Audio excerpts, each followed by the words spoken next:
50 जणांनी त्यांना खाली पडून पडून मारलं, त्यांना डोकर मारलं, लाठीचार्ज केला, त्यांच्यावर बिनकारण केला.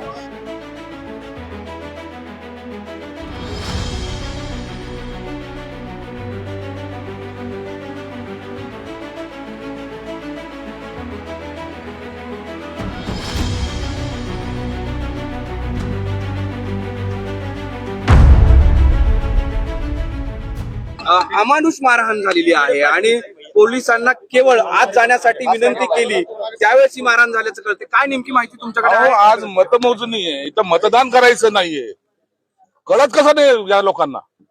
आणि ते प्रतिनिधी आहे, त्यांच्याकडे आय कार्ड आहे, आय कार्ड आलं काउंटिंगला चाललेत. ते एवढा सेन्स नसा या पोलिसांना, एवढं कळू नये यांना.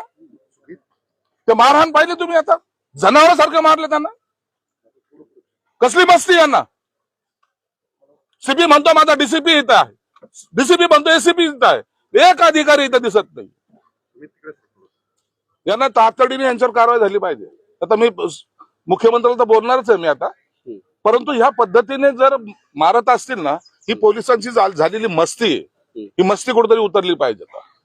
हे माझे महापौर आहेत, त्याचा हातपाय हे बघा काय आहे, फ्रॅक्चर आहे. तो काय झालं, काय मतदान करायला चालले होते ते, मग मोजणीचा टाइम आहे ना. तुम्ही पोलिसांची मस्ती म्हणताय, एवढ्या मोठ्या संख्येने इथे आलेत, कायदा सुव्यवस्था राखण्याची त्यांची जबाबदारी आहे. ना काय करतायत ते, जाऊन बघा ते कशा साईडला उभे आहेत सगळे.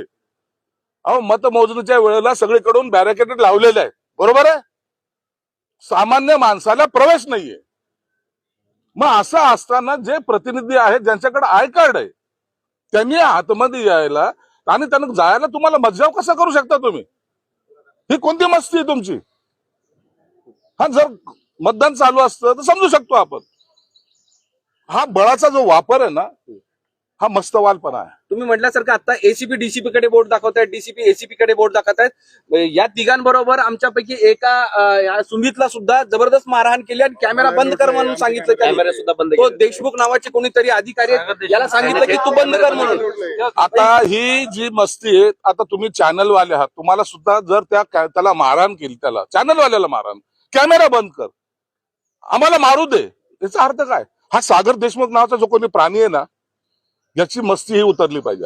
त्याच्यावर गुन्हा दाखल झाला, त्याच्यावर आता गुन्हा तातडीने दाखल झाला पाहिजे. सीपीला मी बोललो, सीपी तिकडून आता बोलतोय की माझे अधिकारी तिथे आहेत, स्पॉटवर यायला काय झालं त्यांना, पाहू शकत नाही ते परिस्थिती काय चालते म्हणून.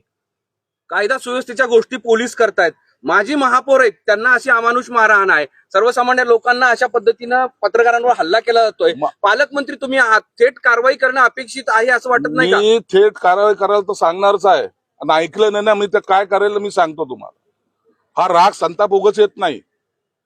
माझी महापौर आहेत, ते कार्यकर्ते बघा, त्याच्या म्हणजे आरोपीला सुद्धा जेवढं मारल्या जात नाही ना त्या पद्धतीने मारहाण केलेली. आम्ही शांतता राखायचा प्रयत्न करायचा का आम्ही बिघडायचा प्रयत्न करायचा? कॅमेरा मधला म्हणता कॅमेरा बंद कर, याला हे कर. अरे तुम्ही चाललंय काय तुमचं? पण तुमच्या सत्तेमध्ये तुमची मुलगी इथे उमेदवार असताना सुद्धा मध्ये जाऊ शकत नाही, ती बसलेली आहे. ती म्हणतात की माझ्या कार्यकर्त्यांवर हल्ला झालाय, त्याच्यावर कारवाई करा. आणि तुम्ही स्वतः पालकमंत्री आहात. काय करायची ती निवडणूक? आम्हाला काय त्या निवडणुकीमध्ये पडलंय? कार्यकर्त्याला जर लाठीचार्ज होत असेल तर माझा कार्यकर्ता जखमी, मी जाऊन काउंटिंग करू, मी जाऊन तिथं पाहू कोण निवडून येतं, किती किती गुलाल उधळायचा, माझ्या कार्यकर्त्याचे डोके फोडणार आणि आम्ही गुलाल उधळून द्यायचा, हे आमच्याकडून सहन होणार नाहीये. ते अतुलकर नावाचे डीसीपी आहेत, ते पण काही बोलला तयार नाही. ते म्हणतात की मला माहिती घेऊ द्या. माहिती कसली घेणार आहेत असा प्रश्न आम्हालाही पडलेला आहे. हे जे ना हे ठरवून काही लोकांनी आता केलेले, तर शब्द मी वापरला असता तर पुन्हा तुम्ही मला की जीप सटकली म्हणून. या अशा पद्धतीने आम्ही आयुष्यभर इलेक्शन लढत आलेलो आहे, अनेक निवडणूक आम्ही लढल्यात, पण अशा पद्धतीने झालेलं आम्ही कधी पाहिलं नाही. काउंटिंगच्या दिवशी लाठीचार्ज कधीच नाही, इतिहासामध्ये कधी झालेला नाही.